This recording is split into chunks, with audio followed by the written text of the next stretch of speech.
नमस्कार, स्वागत है आप सभी का। न्यूज़ एट 10 देख रहे हैं आप। मैं हूं आपके साथ कृतिका। आज न्यूज़ एट 10 में हम बात करेंगे प्रमुख खबरों की, जिसमें सबसे अहम बात होगी प्रधानमंत्री नरेंद्र मोदी को लेकर, जो आज वीडियो कॉन्फ्रेंसिंग के जरिए विकसित भारत संकल्प यात्रा के लाभार्थियों से संवाद करते हुए नजर आएंगे। इसके अलावा अन्य भी खबरें होंगी, जिसमें शीतलहर की अगर बात करें तो दिल्ली एनसीआर समेत उत्तर भारत में शीतलहर चल रही है और साथ ही कोहरे का भी प्रकोप इस वक्त देखने को मिल रहा है, जिसका सीधा असर आम जनता पर पड़ रहा है। और इसके अलावा और भी तमाम अन्य खबरें होंगी, लेकिन सबसे पहले न्यूज़ एट 10 की शुरुआत करते हैं हेडलाइंस के साथ। प्रधानमंत्री नरेंद्र मोदी आज दोपहर वीडियो कॉन्फ्रेंसिंग के जरिए विकसित भारत संकल्प यात्रा के लाभार्थियों से करेंगे संवाद। कार्यक्रम में देश भर से हजारों लाभार्थी होंगे शामिल।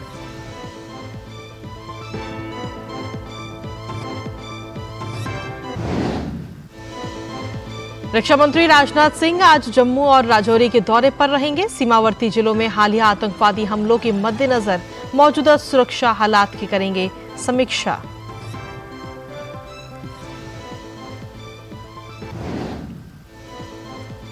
सरकार ने डीप फेक पर बढ़ती चिंताओं के बीच सोशल मीडिया प्लेटफॉर्म को सूचना प्रौद्योगिकी के नियमों का पालन करने के लिए सलाह की जारी।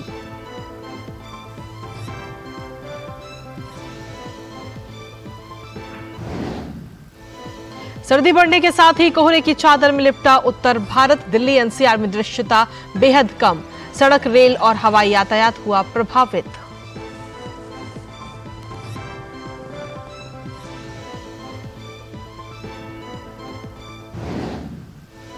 रूस दौरे पर गए विदेश मंत्री डॉक्टर एस जयशंकर आज मॉस्को में अपने रूसी समकक्ष सर्गेई लावरोव से करेंगे मुलाकात।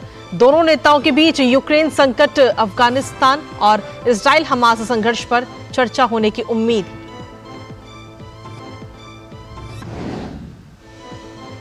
और भारत और दक्षिण अफ्रीका के बीच सेंचुरियन में चल रहे पहले क्रिकेट टेस्ट का आज दूसरा दिन 208 रन से आगे खेलना शुरू करेगी टीम इंडिया।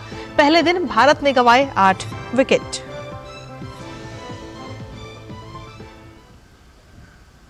और चलिए हेडलाइंस के बाद अब खबरों में विस्तार से बात करेंगे। और बुलेटिन की शुरुआत में सबसे पहले बात करते हैं विकसित भारत संकल्प यात्रा की।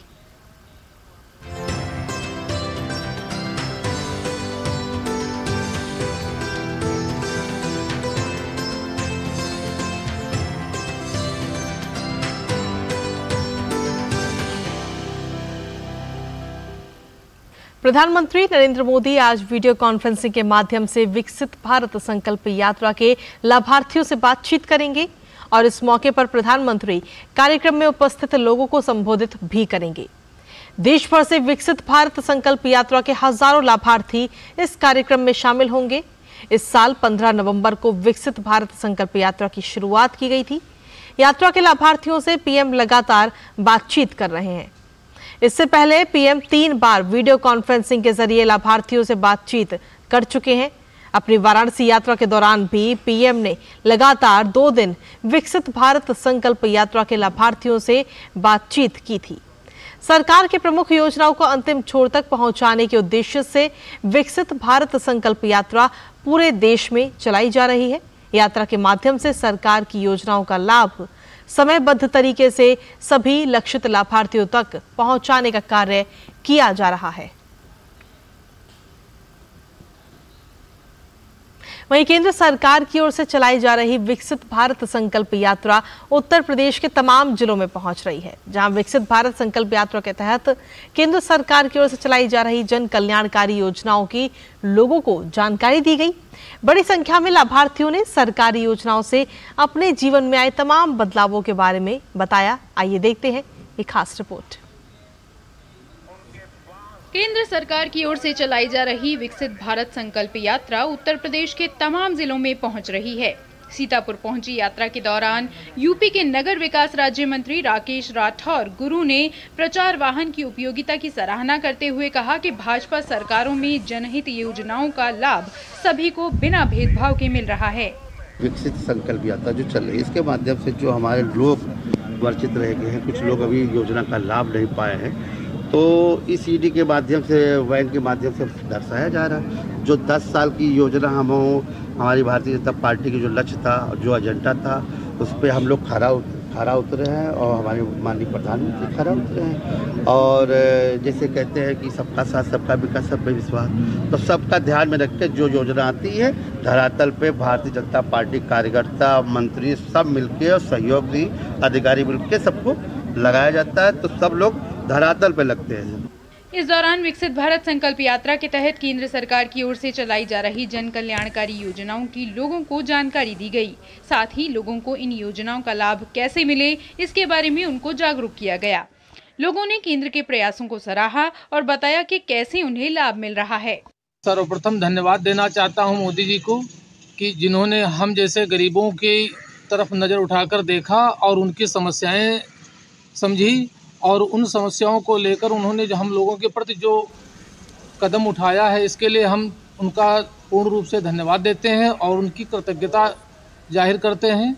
क्योंकि अभी तक जितनी भी सरकारें आई उन सभी ने वैसे तो अपने हिसाब से सब कुछ किया, लेकिन हम गरीबों को देखने वाला अभी तक कोई नहीं था। प्रधानमंत्री आवास मिला है, जो बनाए हैं बना लिया है। अब कहने का मतलब जो है, जब से आवास बनाया है तब से हमको बहुत आराम है।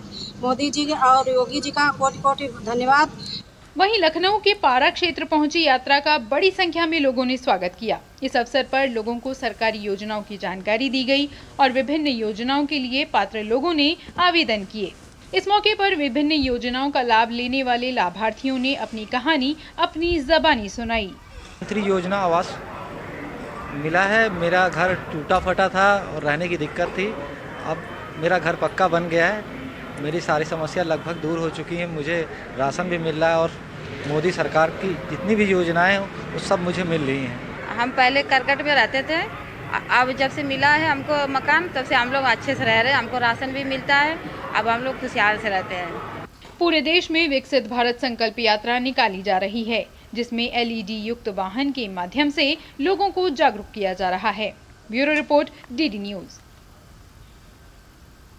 वहीं विकसित भारत संकल्प यात्रा उत्तर प्रदेश के अलावा उत्तराखंड के बागेश्वर जिले में भी पहुंची और इस यात्रा में सरकार द्वारा संचालित तमाम योजनाओं की जानकारी दी गई।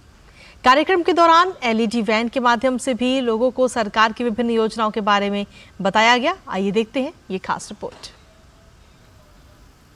उत्तराखंड के बागेश्वर जिले में विकसित भारत संकल्प यात्रा के तहत प्रचार वाहन से सभी ग्राम पंचायतों में जाकर ग्रामीणों को सरकार की विभिन्न योजनाओं की जानकारी दी जा रही है।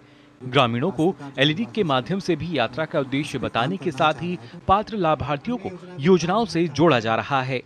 बागेश्वर जिले के ग्राम जोलकांडे में जनता को सरकार द्वारा संचालित योजनाओं की जानकारी दी गई।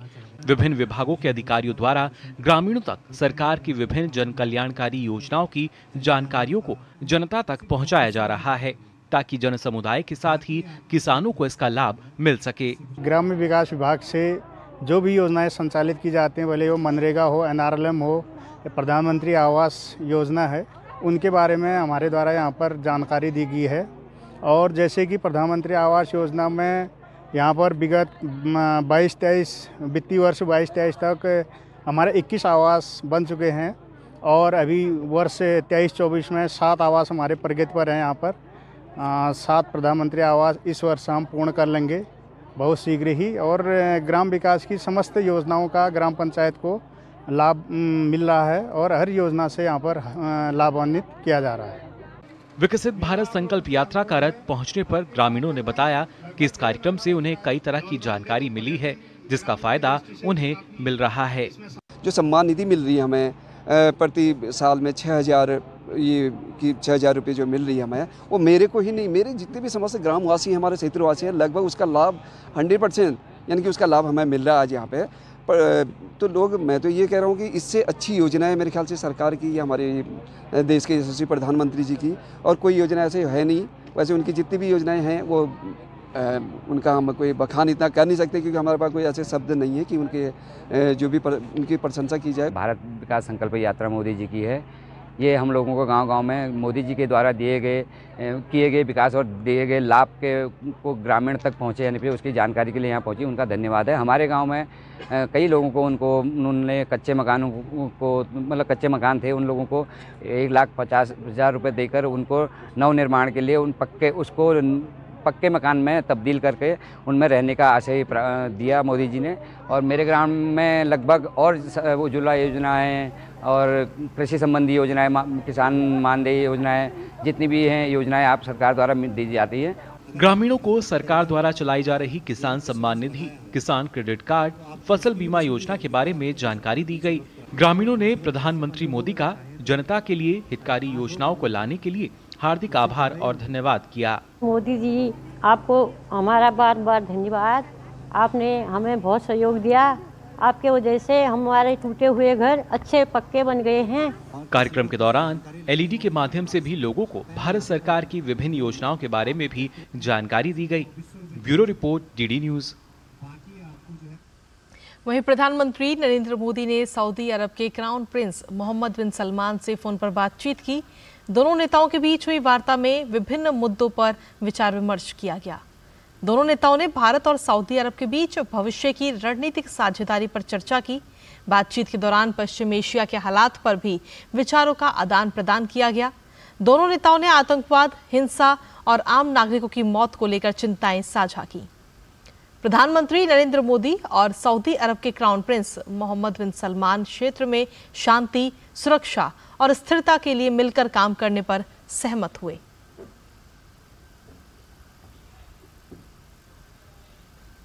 और चलिए खबरों में आगे बढ़ते हैं, जहां रक्षा मंत्री राजनाथ सिंह आज जम्मू और राजौरी के 1 दिवसीय दौरे पर रहेंगे। सीमावर्ती जिलों में हालिया आतंकवादी हमलों के मद्देनजर रक्षा मंत्री मौजूदा सुरक्षा हालात की समीक्षा करेंगे। जानकारी के मुताबिक इलाके में तैनात सैन्य कमांडरों की ओर से रक्षा मंत्री को आतंकियों के खिलाफ चलाए जा रहे अभियानों के बारे में विस्तार से जानकारी दी जाएगी। इसके साथ ही सेना की ऑपरेशनल तैयारियों के बारे में भी रक्षा मंत्री जानकारी हासिल करेंगे। रक्षा मंत्री राजनाथ सिंह जवानों से मिलकर उनका हौसला भी बढ़ाएंगे। वहीं रक्षा मंत्री के इस दौरे के मद्देनजर सुरक्षा व्यवस्था काफी कड़ी कर दी गई है। और न्यूज़ 10 में खबरों का सिलसिला यूं ही लगातार जारी। फिलहाल बुलेटिन में वक्त एक छोटे से ब्रेक का, आप देखते रहिए डीडी न्यूज। तुम्हें पता है इन्वेस्टर्स के लिए कि इन्वेस्टर प्रोटेक्शन फंड होता है IPF, लेकिन अगर तुम्हारा ट्रेड एक्सचेंज पर एग्जीक्यूट नहीं हुआ या फिर कोई गारंटीड रिटर्न्स वाली स्कीम है तो ये IPF आपकी मदद नहीं कर सकता है। और अगर आपका ब्रोकर ही डिफॉल्टर बन जाए तो फिर IPF आपको कॉम्पेंसेशन दिला सकता है। कहाँ से सीखा? NSE की साइट पर। समझकर इन्वेस्ट कर। मोदी सरकार की गारंटी, किसानों को हर साल रुपए 6,000, 11 करोड़ 80 लाख किसानों को अब तक 2,60,000 करोड़ रुपए की सहायता। हमारा संकल्प विकसित भारत। एनपीएस में सबसे अच्छा फायदा क्या है कि अगर मान लीजिए किसी एम्प्लॉइज को इक्विटी मार्केट का नॉलेज नहीं है, वो भी इसमें बेनिफिट ले सकता है। क्यों? क्योंकि आपका जो फंड होता है फंड मैनेजर मैनेज करता है। एम्प्लॉई अपने हिसाब से अपने सारे रेशियोज को डिसाइड कर सकता है और इसका बेनिफिट ले सकता है। ये सबसे अच्छी ट्रांसपेरेंट मैनर में वे है इसके एनपीएस की।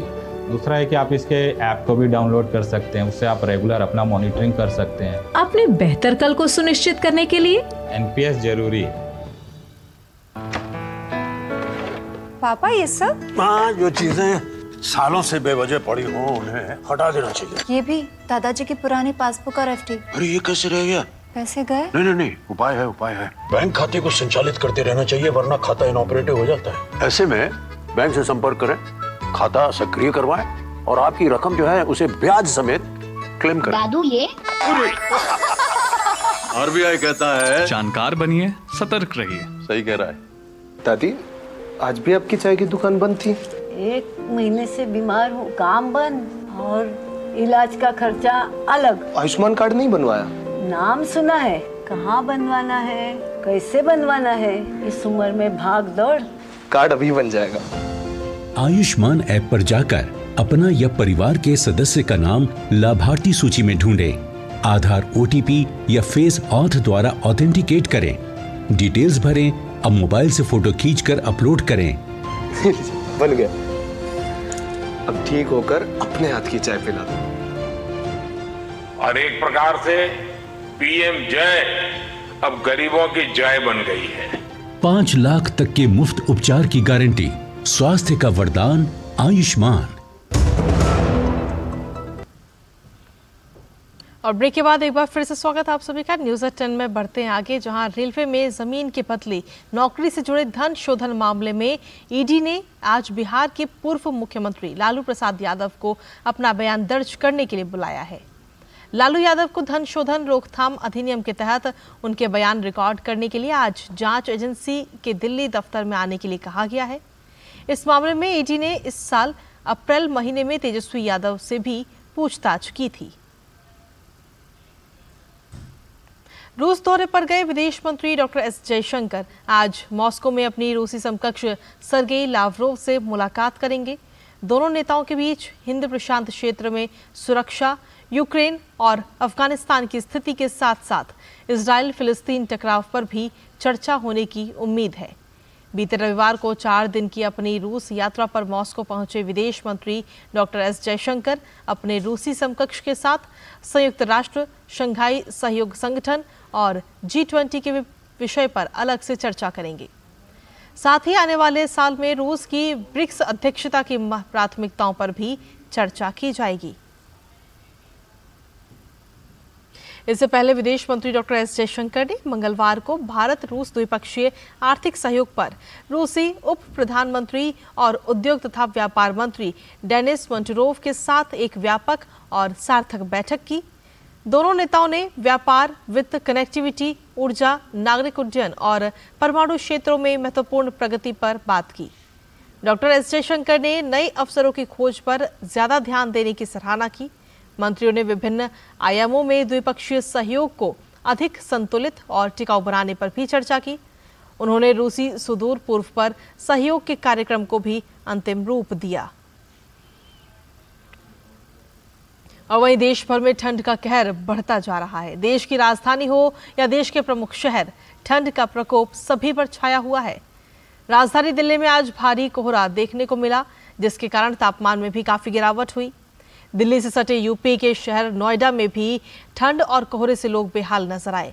बात करें पूर्वी उत्तर प्रदेश के शहर वाराणसी की, तो ठंड की वजह से यहां लोगों को काफी दिक्कतों का सामना करना पड़ रहा है। वहीं पश्चिमी यूपी के शहर मुरादाबाद में भी ठंड का प्रचंड रूप देखने को मिल रहा है, जिससे लोगों की दिक्कतें बढ़ती जा रही हैं। और न्यूज़ एट 10 में अगली खबर का रुख करते हैं, जहां केंद्र ने सभी सोशल मीडिया प्लेटफॉर्म को सलाह दी है कि वो आर्टिफिशियल इंटेलिजेंस डीप फेक के माध्यम से भ्रामक खबरें चलाने से सावधान रहें। इलेक्ट्रॉनिकी और सूचना प्रौद्योगिकी मंत्रालय ने एक परामर्श में कहा है कि सोशल मीडिया पर सक्रिय और अमान्य कंटेंट के बारे में लोगों को सावधान करें। विशेष रूप से उन्हें सूचना और प्रौद्योगिकी IT नियम के अनुसार स्पष्ट जानकारी उपलब्ध कराएं। इलेक्ट्रॉनिक और सूचना प्रौद्योगिकी राज्य मंत्री राजीव चंद्रशेखर और मीडिया संस्थाओं के बीच डिजिटल भारत संवाद के दौरान हुए विचार विमर्श के बाद ये परामर्श जारी किया गया है। प्रधानमंत्री नरेंद्र मोदी ने पिछले महीने ही डीप फेक से देश को आगाह किया था। वहीं छत्तीसगढ़ में महादेव ऐप मामले में पुलिस को अब बड़ी कामयाबी हाथ लगी है। लंबे समय से फरार चल रहा आरोपी दीपक नेपाली को पुलिस ने आखिरकार गिरफ्तार कर लिया है। क्राइम ब्रांच और वैशाली नगर पुलिस की संयुक्त कार्रवाई के दौरान आरोपी दीपक नेपाली को वैशाली नगर क्षेत्र से गिरफ्तार किया गया है। आरोपी के खिलाफ सुपेला, वैशाली नगर और छावनी थाने में मामले दर्ज हैं। माना जा रहा है कि इससे महादेव ऐप से जुड़े कई अहम खुलासे हो सकते हैं। दुर्ग पुलिस ने एक दीपक कुमार सिंह उर्फ दीपक नेपाली नाम के व्यक्ति को गिरफ्तार किया है, जो कि नेशनल सिक्योरिटी एक्ट के अंदर जिसपे के मामला दर्ज हुआ था। ये अपराधी इस पर वैशाली नगर थाना के अंतर्गत कुल 13 अपराध पंजीबद्ध हैं। भिलाई 3 थाना जो है उसमें भी महादेव ऐप से जुड़े हुए कुछ प्रकरण इस पर पंजीबद्ध हैं। तो ये दुर्ग पुलिस के लिए बड़ी सफलता है। ये करीब 2 महीने से फरार चल रहा था। इसको बड़ी ही मुशक्क़त से काफ़ी मेहनत के साथ वैशाली नगर और क्राइम ब्रांच की टीम ने संयुक्त अभियान चलाकर इसको पकड़ा है। और चलिए न्यूज़ एट 10 में आगे बढ़ते हुए अब नजर डालते हैं देश में कोरोना की ताज़ा स्थिति पर। स्वास्थ्य और परिवार कल्याण मंत्रालय के मुताबिक देश में कोरोना के सक्रिय मामलों की संख्या 4093 हो चुकी है। तो वहीं पिछले 24 घंटों में देश में कोरोना के 529 नए मामले सामने आए हैं। कोरोना से 3 लोगों की भी मौत हो चुकी है। इसमें कर्नाटक में 2 और गुजरात में 1 मरीज की मौत हुई है। सभी राज्य कोविड को लेकर सतर्कता बरत रहे हैं। साथ ही लोगों को भी कोविड प्रोटोकॉल का पालन करने की सलाह दी जा रही है। केंद्रीय उपभोक्ता संरक्षण प्राधिकरण ने भारतीय प्रशासनिक सेवा की पढ़ाई कराने वाले दिल्ली के 20 कोचिंग संस्थानों को नोटिस जारी किया है। इन कोचिंग सेंटर के खिलाफ ये जांच उनके भ्रामक विज्ञापनों सहित परीक्षाओं में टॉपर्स रहे अभ्यर्थियों की तस्वीरों का इस्तेमाल करने के लिए की जा रही है। गौरतलब है कि दिल्ली IAS कोचिंग सेंटर का गढ़ है, जहां देश भर से लाखों बच्चे UPSC की तैयारी करने के लिए आते हैं, जिनमें से कुछ इन भ्रामक विज्ञापनों के मकड़ जाल में भी उलझ जाते हैं।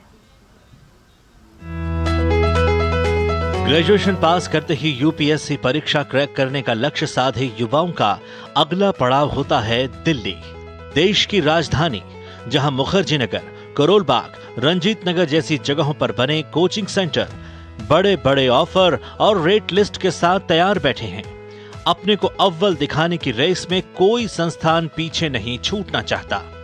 सफल उम्मीदवारों के दावों वाले बड़े बड़े होर्डिंग से भ्रमित होकर ये युवा कब कोचिंग सेंटर के मकड़जाल में उलझते हैं, उन्हें पता ही नहीं चलता।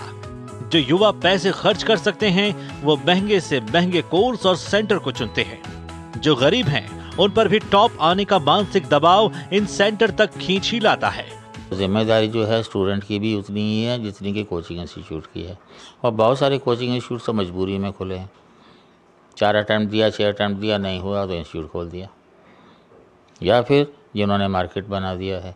ऐसे ऐसे इंस्टीट्यूट्स हैं जो एक क्लास में 1500 बच्चों को पढ़ाते रहे, 2 फ्लोर पे, 3 फ्लोर पे। अगर आप रिज़ल्ट देते हैं तो फिर आपको रिज़ल्ट कमिट भी करना चाहिए।